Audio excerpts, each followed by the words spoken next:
Get ready to take a flamethrower to the official narrative and learn what the elites don't want you to know. You're listening to The Tom Woods Show.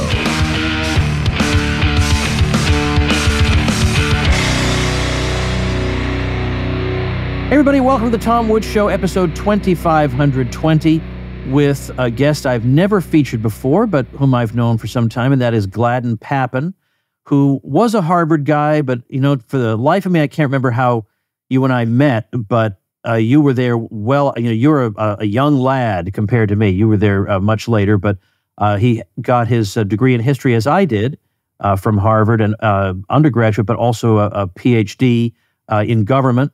And he is president of the Hungarian Institute of International Affairs, as well as co-founder and deputy editor of American Affairs and co-founder of Post-Liberal Order. Gladden, how's it possible for a native-born American to be president of the Hungarian Institute of International Affairs? Explain yourself here. Well, life takes strange turns, and I have always been interested in the exchange between American and European conservatives broadly, and the political exchange between the American right, if you want to call it that, and the European right. There's just a lot of interesting ideas on both sides and ferment that can occur and should occur. And a lot more of it has occurred within the last 10 years. Well, around 2020, at that point, you've had a Hungarian conservative government for 10 years under Prime Minister Viktor Orban. And they took the step of building a lot of institutions that will broadly support the mission of the country. And one of those educational institutions, the Matthias Corvinus Collegium, it's kind of like a highly selective extracurricular college, like a supplementary college. We started inviting a lot of us conservative types over, and I went over in December of 2020 in the midst of a raging pandemic, and met a group of people who were really determined to save at least one country in Europe. And I found that very inspiring and decided to stick around initially as a visitor. And then a year ago, they asked me to lead the Hungarian Institute of International Affairs. That's basically an official foreign policy think tank of Hungary. And, well, Hungary has an interesting place in the world, role in the world, and I can't think of a more exciting place to be. So, well, I would say if I were trying to gauge fashionable opinion in Europe and the United States, I would say probably Hungary is the most disliked political regime in Europe today. Would you say that's probably safe? Well, I've always had a bit of a contrarian streak myself. And when someone tells me that I can't read something or that there are some unacceptable opinions that Tom Woods is hawking out there, then I wanted to go read them, and I think that's probably how I found you more than 20 years ago. But so I had the same experience when coming to Hungary, and my wife and I, after we moved here just about 3 years ago, we said it was like stepping through an iron curtain of disinformation. Like, everyone presented this country as basically like an authoritarian, dark Eastern European dystopia with a tin pot, Putin-loving dictator, blah, blah, blah, blah, blah. And we stepped into basically a still existing European country that is populated by Hungarians who love their country and have really, really strange practices such as law and order. And it's safe to go around. It's not, hasn't been destroyed by mass migration, as unfortunately a lot of Western European cities have been. And we realized basically that everything that was said about the country was a lie. And that when people call it backwards country, what they mean is that, the father is a man and the mother is a woman. And again, really, really strange doctrines like that. So we realized that it was basically a normal country, as most countries were until like the 1990s. And so that's the reality of it. And that's basically, it has been hated for its success on that front. In the way that you become, envious and irritated when someone else is getting along normally or something like that, and things are going well for them. Unfortunately, a lot of that has been directed to Hungary. Of course, Hungary has its fights too over a lot of different intra-European things, but I think it boils down to that. They don't want you to see that a normal society and civilization is still possible. Well, I was looking around because I'm curious about what the accusations are about Orban and the regime and the authoritarianism. So I wanted to see what it amounted to. So I found one of the first search results, and I just started reading it. And so here are some of the complaints. Orban's allies, quote, have created a pervasive conservative media ecosystem that dominates the airwaves and generally echoes the positions of the Orban government, unquote. Okay, well, we have that in the U.S. except promoting the positions of the Biden government, and nobody calls that authoritarianism. So, I'm starting to think, Gladden, there's a kind of a double standard here. Then let's see. He's been undermining the independence of Hungary's judiciary, we're told, and this is compared to the Supreme Court having 3 justices on it nominated by Trump. I'm okay. And that's bad because why? Because they've overturned Roe versus Wade, which was unconstitutional, and limiting civil rights. I didn't even bother to click on that. I have no idea what they're talking about. I'm sure these are fake rights. Like, this is not real.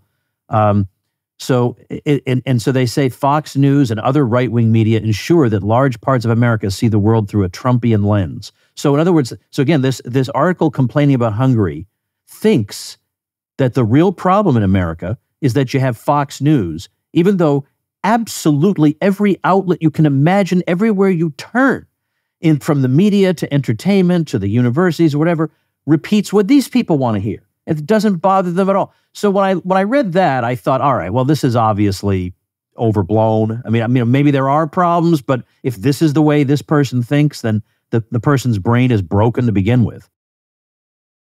Yeah, that's right. So, look, after the end of the Cold War, a lot of transition happened in Central and Eastern Europe in the 1990s. And one thing that happened was that a lot of Hungarian companies or companies that had been here were bought by foreign companies. When Prime Minister Orban came to power in 2010, would you like to guess how much of the Hungarian media was owned by foreigners, by German companies, by basically non-Hungarian companies? 80%.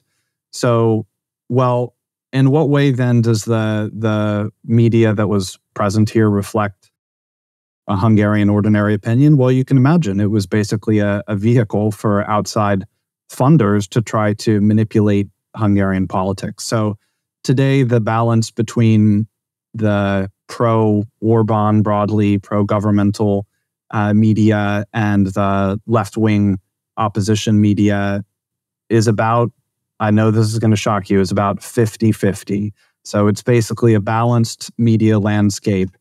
And that's the situation. Even today, a lot of the opposition and left-wing media outlets receive funding from American 501c4s trying to manipulate and direct internal Hungarian politics as much as they can. And when you look around the world, you realize that this is happening everywhere. This happens not just in Hungary. Don't know, you might have seen that there were some disruptions in the country of Georgia recently, which is basically a conservative Christian country that had required NGOs operating in Georgia that received foreign financing, basically like Soros-type financing, to declare that they were receiving that foreign funding. And this engendered like a huge reaction from the Biden administration, a huge reaction from the liberal Eurocrats in Brussels. And that's really the situation. This is a country that here in Hungary, that's a country in Georgia, that are trying to maintain their sovereignty, their basically traditional way of life, and maintain more or less the same guidelines that were present in the Western world as recently as the 1990s. So, you can't have children's content in Hungary that is aggressively pushing an LGBT agenda. So the subjects of the children's media programming have to be oriented around the classic understanding of the family rather than pushing LGBT propaganda. So when people talk about the lack of freedom or something like that, this is really about this vision on their side is there's now only one definition of freedom, and that's aggressively pushing LGBT propaganda and Soros type propaganda all over the world. And if you accept that, then you get the little special award. And if you don't accept that, then they rain down hellfire and damnation. I want to talk about foreign policy a bit. Now, the rotating presidency of the Council of the European Union is presently held by Hungary. And apparently this alternates every 6 months. Now, is there, since I don't follow the Council of the European Union, I don't really know the extent to which holding that presidency is meaningful or not. But is there anything that you think Hungary might want to try to accomplish during those 6 months? Well, I know that nothing puts American listeners to sleep faster than the intricacies of how the European Union works. So we can set aside the details, but basically, this is a procedural thing that occurs within the European Union institutions, where a set of important functions are headed by one country out of the 27 member states on this rotating basis. And for years, Hungary has been presented as an anti-Western European country. That's Europe is only defined by what the Brussels elite say. They want a more centralized, federalized, liberal, pro-war vision of Europe, and Hungary has a different vision. So the Hungarian approach is based on national sovereignty. Right now, the most important thing that's going on in Europe is, unfortunately, the war in the neighborhood, the Russian-Ukrainian war. And Hungary has had basically a non-involvement position, except for supplying medical and humanitarian resources. Ukraine is a neighbor to Hungary. We've seen in the last couple of years just a massive war push by the Western powers in Ukraine, including by the United States. And there's been a lack of diplomacy. There's been basically no effort on the part of the Western powers to try to bring an end to the conflict, to try to understand what the demands would be on both sides, to try to find what could be the initial steps toward an acceptable solution. There's basically Hungary is doing that job. And it's from a European perspective, and I've been adopting that since I live here now. The war has had such terrible effects here. The energy prices have gone up. Supply chains have been totally disrupted. A country in the neighborhood, Ukraine, has been basically decimated. A more or less American decision was pushed on the continents with really no participation by European leaders. No one asking questions like, what's the plan here? How will we end this conflict? Will the military support work? All the decisions that we saw in Iraq and Afghanistan and all these failed interventions came back again as though no one had learned anything. So in the next 6 months, this and the consequences of this will be very important. It's important for America too, because America provides security in large part for Europe, and what happens here affects things at home. So that's been the main theme thus far of this so-called rotating presidency. Hey folks, we've all been there. Mealtime can be stressful. You're busy, you want to eat well, but you're tired. You can't bear the idea of dirtying up the kitchen again. Maybe you don't have the ingredients you need. And then what happens? You're tempted to order food that you feel guilty about, you know you shouldn't be eating. And then it seems like 10 minutes later, somehow it's dinner again, and you got to make all these decisions all over again. You struggle with this all the time. Well, Factor is a great solution. You certainly won't get bored with Factor. You got over 35 different options a week to choose from to have delivered straight to your door. That includes keto, calorie smart, vegan, and veggie, and more. It's easier than ever to have a week's worth of meals ready to go, no stress. You pause or reschedule your deliveries anytime. Factor's restaurant quality meals are ready to heat and eat whenever you are. And it's not just dinner. You'll discover a whole variety of easy options for the entire day, like breakfast, midday bites, and more. Factor's delicious meals are less expensive than takeout, and they're much better for you, and you'll feel much, much better about them.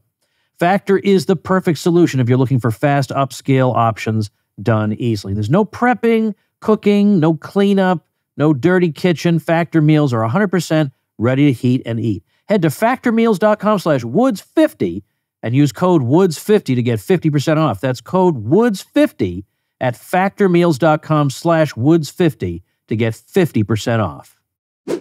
I definitely want to talk a little bit more about Ukraine and Hungary, and of course, Orban going and speaking to both sides, because that's obviously very important. But Hungary, unless I'm just misinformed or more likely uninformed, Hungary seems like an outlier on this, because I was in Iceland a couple of months ago, and I had a few of my daughters with me, so we went on a formal tour, and our tour guide dropped some propaganda because we saw some American troops walking around. I thought, even in Iceland, I can't get away from this. And she's talking about how wonderful it is that they're here and that we fear Putin and the Russians. And I thought, that is the last thing the Russians are thinking about right now. I promise you, Iceland is safe. You know, you have nothing to worry about. But she really was worried about it. And I thought, so there's a kind of derangement all over the world here. So is Hungary all alone in saying, look, obviously this war has not turned out the way people expected it to, and it's obviously just grinding along for no good reason and with no good outcome right now, so we really should figure out a way to stop it. Is it just Hungary, or are other countries starting to see that also?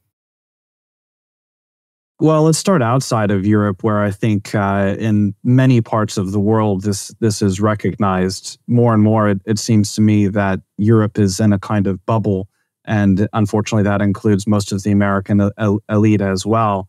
So outside of Europe, everyone wants to see this conflict brought to a quick conclusion. Within Europe, Hungary has, since day one of the invasion, I was here in Budapest when it happened. 2 days later, there were large numbers of refugees arriving at the train stations in Budapest. There was a big volunteer camp set up by a number of Catholic agencies and state agencies. It had an immediate impact on the region. But Hungary's position since the beginning has been Russia's invasion was illegal, but there's not going to be a solution on the battlefield. And no one is really committed to finding one. There's been this stepwise approach from the West where you send a little money, you send a little weapons, send a little more weapons, maybe some different systems, maybe the Leopard tanks, maybe some F-16s. There's not actually a full war that's participated in by the West. Of course, we can be grateful that there's not, but it's like, well, how is this set of tactics going to work? It hasn't worked. Of course, Russia has become bogged down in this conflict. You can say that. But in the meantime, an important economy on the broader European landmass has been basically wrecked, and the situation for Europe has become very dire in a lot of ways. So those are basically the elements of the Hungarian position. It's actually shared by our neighbors in Slovakia, just to the north. The prime minister there, Robert Fico, and his party came to power recently and have a very similar view to that of Hungary, which is natural because we're kind of in the same region and share a lot of history and viewpoint. Coincidentally, the anti-war prime minister of Slovakia also suffered an assassination attempt in the last couple of months. He survived, but he was hit much more directly, actually, than President Trump. Hopefully, it's just a coincidence that the anti-war leaders are once again the ones being targeted, but sometimes it feels that that's a kind of deep driver of these things. Of course, one never knows. So the situation in the neighborhood, or a situation in this part of Europe, is like that. I think because most European countries depend upon American security, they tend to accept whatever is presented as the current military doctrine and strategy coming out of Washington. And the decision was very clear by the Biden administration that they were going to approach the Russian invasion in this manner. There was going to be absolutely no discussion whatsoever of the things that led to the war, absolutely no discussion whatsoever of whether there's a security architecture in Europe that would involve Russia and European countries as well. No discussion whatsoever, only another moral imperative to throw thousands and thousands of young men into the grinder, on the basis of this ideological conception of war. So the results, unfortunately, are in. It's a very bad situation. I think more people are becoming, at least privately or quietly, aware that once again the Hungarian position, for whatever mix of reasons, our history here in Hungary, the viewpoint of the Prime Minister, Hungary's unique position, unfortunately, turned out to be the correct one. And so hopefully that will become better known.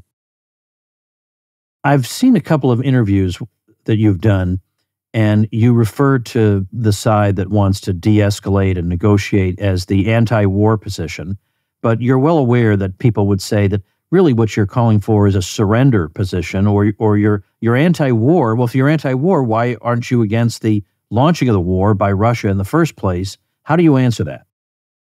Well, we are against the launching of the war by Russia, and the Russian decision to invade Ukraine is the thing that fundamentally destabilized the peace. It was a peaceful neighborhood until that decision. So there could be a discussion about what went into that, whether the Russians perceived the need for some kind of space between themselves and NATO. There are a lot of hypotheses around that. Many experts disagree, but fundamentally, the invasion disrupted the peace of the neighborhood. And if you ask ordinary Hungarians, do you like President Putin? Do you like President Zelensky? Do you like President Biden? Well, actually, all three of those get very, very low approval ratings of 5 or 6 or 7%, something like that. So that's true. The fundamental element of the pro-peace position that Hungary has adopted is the viewpoint that the battle can't be won on the battlefield. I mean, either we're going to have the West fully involved and there will be a nuclear war tomorrow and we can all just say goodbye to the nice conveniences of modern life that we've had. But there is no alternative between that and peace. The Russians are very well equipped. They reoriented their entire economy toward the industrial capacity for this war. They're outproducing the West on a monthly basis in terms of artillery. They have a larger population. Many people fled Ukraine. The age range of those available to fight in Ukraine, very sadly, is becoming older because the generation has been, in many respects, damaged and wiped out. So everyone's always asking Hungary for a clear picture of what the end result ought to be. But the thing in these situations is that one really can't know, one really can't think about, one really can't imagine that until there's some sort of ceasefire. Until you do that, until you take the military players out of the picture, it's impossible to have a negotiation. Of course, since the beginning of the war, Hungary has supported Ukraine's territorial integrity, and of course, if one could restore the territorial integrity of Ukraine by the snap of a finger, who wouldn't choose the status quo ante? But again, in the world of warfare, we can either choose between a realistic description of things or a kind of moralistic ideological side. And the unfortunate reality is what we actually have to deal with here on the ground in Europe. And that's really what's driven the Hungarian approach, I think. Hey, everybody, let's take a minute to thank our sponsor, Persist SEO. If you are getting buried by your competition online, then build your brand, your reputation, and your lead flow with digital marketing by Persist SEO. If you are a small local business trying to compete against large companies in the service industry, then increase your visibility with Persist SEO. Or what if you have low or no leads coming in on a consistent basis? Well, then website search engine and conversion optimization can help move the needle to a more prosperous business model for you. Are you tired of cold calling and networking, meeting places getting shut down? Use your website as a lead generation engine. Or what if you're not showing up for your services in the search engines? Well, get found with Persist SEO's expert search engine optimization. All you have to do is call 770-580-3736 or visit them at ineedseo.help for a free website audit and consultation. That's 770-580-3736 or ineedseo.help.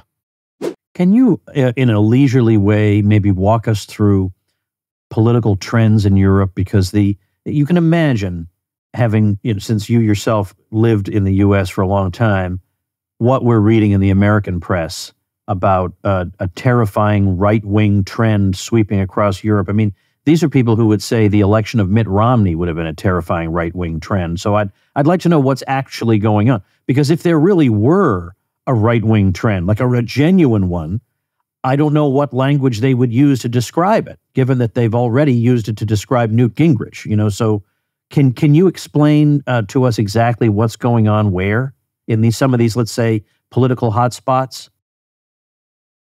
Sure. Well, Europe is a complicated place, I have to say, and there are 27 member states, and things are quite different in all of them, but they share some characteristics as well. But I'll start with an overall depiction of where things stand in Europe. If we rewind 20 years, the European Union was alongside the United States as the most powerful economic zone in the world.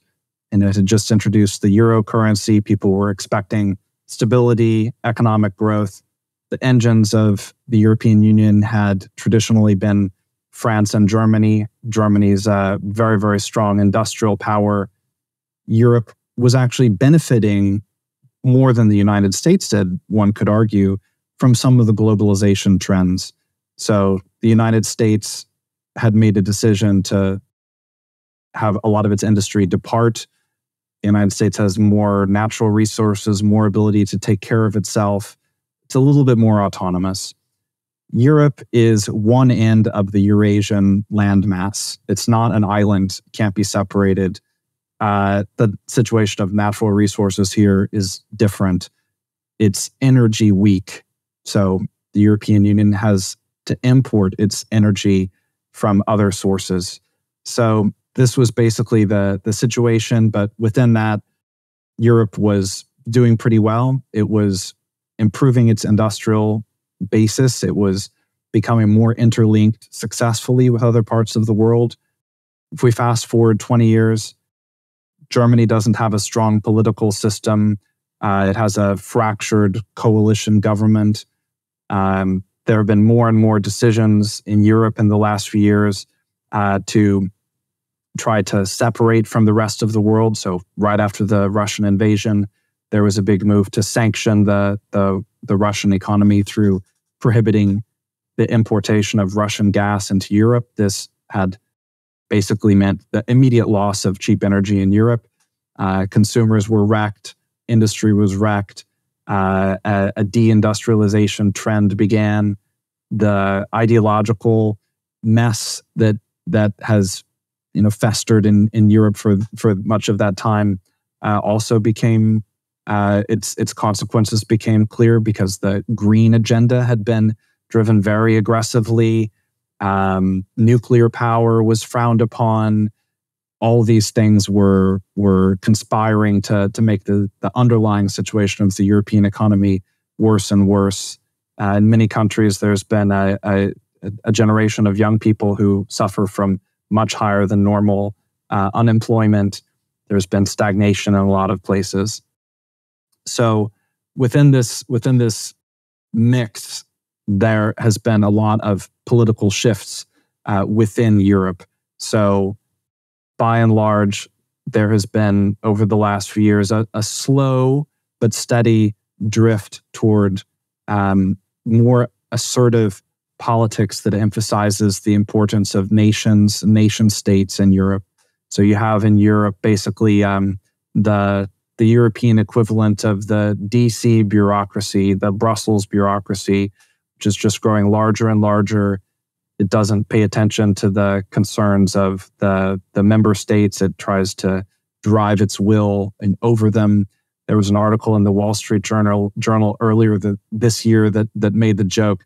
The European Union's number one export is regulation. It's like the bureaucrats in Brussels are regulating technologies that don't even exist yet in Europe because they don't know how to make any technologies, but they just start regulating them before they even exist. So that's their claim to fame, basically. Ordinary people have become more dissatisfied with this. It's led to this fracturing of politics away from the center. The old centrist conservative parties have become more liberal over time, leading to the rise of more, again, quote unquote, right-wing parties. In 2015 and 2016, there was a fatal mistake made by the European Union and a number of the major countries, led by Germany, in fact, of allowing the mass migration wave, which had begun to build in the wake of the turmoil in the Middle East and North Africa in the years prior. It led to a huge mass migration wave, and basically the leaders of Europe said, well, we're running out of European children here, and family life has suffered a lot. So why don't we just import another generation of people? What could go wrong? So there's been social fractures in a lot of European countries. You go through the streets in some Western European cities. It's not entirely clear that you're in Western Europe anymore. This has led to alienation and the rise of this more reactive type of politics. So I think the way to see this is not so much as a matter of left and right, but of countries that are trying to emphasize their national sovereignty, to try to claw back some of the powers that have been given to the European Union, and the anti-sovereigntist or the federalist/centralist viewpoint, in which the European Union is just kind of an appendage or an outpost of the Biden administration and of the Western, liberal NGOs, kind of careening off into the distance as global politics changes around it. So there are a lot of interesting things we could say about the different countries. So I don't want to go on forever, but it basically looks like that. Europe is in a weaker position. Doesn't have as easy access to cheap energy. Its industry is declining, and it's become embroiled in this no-win conflict in the neighborhood. Meanwhile, now the number one and the number two economies are not the U.S. and the European Union, but the U.S. and China. So things have changed a lot, not in a good way, but the hope and the opportunity here is that the failure of the centralist or federalist model of the European Union is so obvious that the politics will react to that. And so that's what we're trying to do here in Hungary, a few other countries as well. And hopefully there is time yet for Europe to get its mind right. Let me go back to Hungary for a minute and just ask you one thing. I mean, there are a lot of problems that seem common to Europe. So one, obviously rising energy prices is one, and the green agenda is one, and mass migration, although, Hungary has kept an eye on that to some degree. But in the U.S., if you want to try to restore sanity to the country, you can do that by getting elected and use that as your strategy. But the problem is, of course, as you well know, having lived in the U.S. for so long, is that in classic Gramscian fashion, the left has made its way through the institutions. So you can get elected, but at every turn, the permanent bureaucracy, the universities, the intellectuals, the entertainment, it's just everywhere. They're everywhere. And so it's not so simple as just a matter of getting elected, because you're going to be absolutely undermined at every turn. And of course, the media too. So does Hungary face a similar challenge? So Prime Minister Orban was the prime minister between 1998 and 2002. And during that time, the experience was something akin to what Trump experienced between 2017 and 2021. You get in and it's like, oh, everyone's actually against us. Everyone's actually working not for Hungary, but basically to turn Hungary into another arm of the George Soros Open Society Global Network or something like that. That's how it worked in this part of the world. You know, the Soviets basically destroyed everything. So when the system changed in 1991, well, if you want to find some talented people and inject them in, well, I don't know, the Soros group found them and sent them into these countries, and those are your administrators. Well, when Prime Minister Orban came back to power after being out for 8 years, came back in 2010, then he came back basically with a mission to make sure that that would not happen again. And there was very strong social support for this. You know, they got a 2/3 majority, which they've held ever since 2010. And actually the national sentiment in favor of the conservative ideals is more like 80% or 85% of the country. It's very rock solid in that respect. And so after stabilizing the economy in the early 2010s, the Hungarian government under Prime Minister Orban began to work more in the direction that you described. So there's a National University of Public Service, which tries to train public administrators and officials. I know this is almost not to say a loathsome idea to many American conservatives to imagine that we need administrators of our own, but it's like, well, if they're not coming from a more at least broadly patriotic background, then they're coming from the liberal left. So thankfully, in the last 14 years, Hungary has been able to build up more strength and unity in this area. There are also educational institutions open to all talented Hungarian citizens that try to provide this supplementary education that's more patriotic and oriented toward the preservation of Western civilization and the nation. So with that time and with that goal, eventually things have turned over. They have changed, and today we can say that there is a more unified approach in the administrative apparatus and the bureaucracies and things like that. So this is something that it's not just about the governmental institutions as well. It's about fostering an environment in which a conservative civil society can flourish, and making sure that institutional possibility exists in a lot of different realms. So, this is going to be essential, I think, for any conservative government to flourish. Again, even if in America we prefer the federal government to be smaller and go away, and it'd be great maybe to eliminate this or that.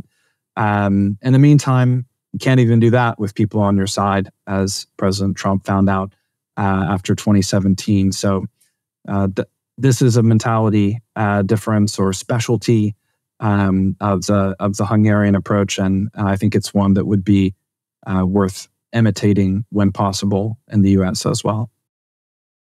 Of course, I'll have links to various Gladden Pappin outlets at tomwoods.com/2520 and also in the video description. But if you were to give people one link right now to check out your work, what would that be? Well, you can follow me on the app formerly known as Twitter at GJPappin. That's GJPappin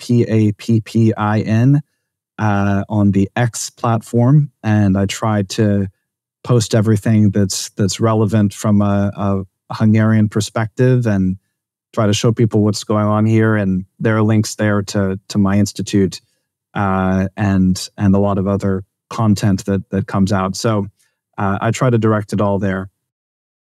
All right, very good. So I will link that to that as well in those places. So I appreciate your input here, because I figured of all the people I know, you know the Hungarian perspective better than any of them. And I, like you, I get curious when people say you can't think this way, or you can't think that way, or this is a bad guy. I want to look for myself. You know, I mean, maybe it is a bad guy, or maybe it is a bad thing, or whatever. But I'd like to evaluate that for myself rather than be hectored by intellectuals who don't have a particularly good track record. So I appreciate your time, and thank you very much. Thanks so much, Tom. Really enjoyed it. Thank you. My pleasure. And thank you, ladies and gentlemen. Make yourself and those you love less vulnerable to the regime, both mentally and physically.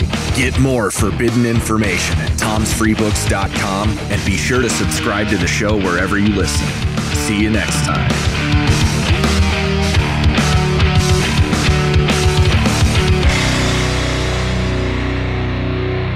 Like the sound of The Tom Woods Show? My audio production is provided by Podsworth Media.